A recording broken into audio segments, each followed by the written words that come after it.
साथियों, देश का सामान्य मानवी एक छोटा सा भी घर बनाता है तो उसके लिए बाकायदा प्लानिंग करता है।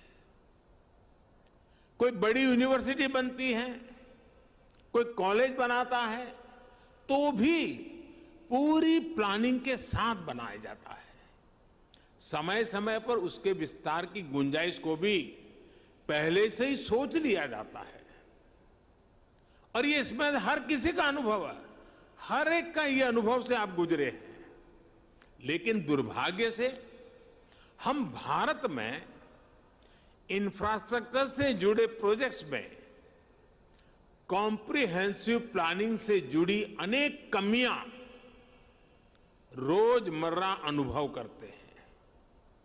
थोड़ा बहुत जहां हुआ भी है तो हमने देखा है कि रेलवे अपनी प्लानिंग कर रही है, रोड ट्रांसपोर्ट डिपार्टमेंट अपनी प्लानिंग कर रहा है, टेलीकॉम डिपार्टमेंट की अपनी प्लानिंग होती है, गैस नेटवर्क का काम अलग प्लानिंग से हो रहा है।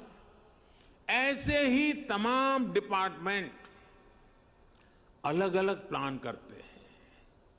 हम सभी ने ये भी देखा है कि पहले कहीं सड़क बनती है, सड़क बिल्कुल तैयार हो जाती है और फिर कोई पानी वाला डिपार्टमेंट आएगा, वो पानी की पाइप के लिए उसकी खुदाई कर देता है, फिर पानी वाले पहुंच जाते हैं।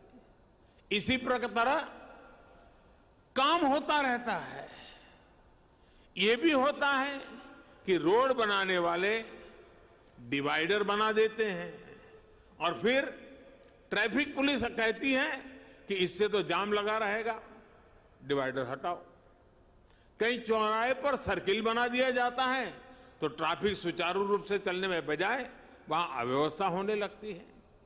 और हमने देश भर में ऐसा होते हुए देखा है।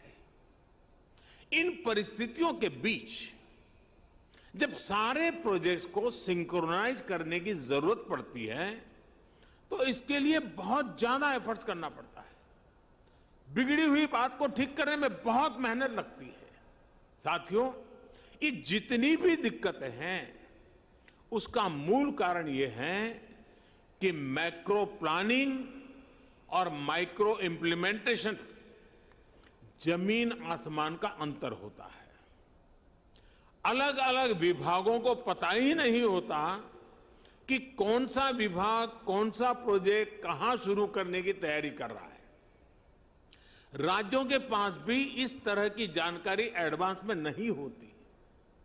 इस तरह के साइलोस के कारण निर्णय प्रक्रिया भी प्रभावित होती है और बजट की भी बर्बादी होती है। सबसे बड़ा नुकसान ये होता है कि शक्ति जुड़ने के बजाय, शक्ति मल्टीप्लाई होने के बजाय शक्ति विभाजित हो जाती है। जो हमारे प्राइवेट प्लेयर्स हैं उन्हें भी ये ठीक ठीक पता नहीं होता कि भविष्य में यहां से सड़क गुजरने वाली है या यहां से कैनाल बनने वाली है या यहां कोई पावर स्टेशन लगने वाला है। इस वजह से वो भी किसी क्षेत्र को लेकर, किसी सेक्टर को लेकर बेहतर प्लान नहीं कर पाते हैं। इन सारी दिक्कतों का हल पीएम गति शक्ति नेशनल प्लान इससे ही निकलेगा।